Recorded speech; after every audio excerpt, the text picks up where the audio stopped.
తెల్లవారే వెలుగు రేఖలా పచ్చ పచ్చ పచ్చి మట్టి బొమ్మలా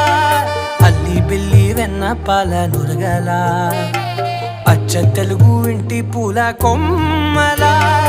దేవదేవుడే పంపగా ఇలా దేవతే మా ఇంట అడుగే పెట్టెనంట బ్రహ్మ కళ్ళలో కాంతులే మా అమ్మలా మా కోసం మళ్ళీ లాలి పాడేనంట.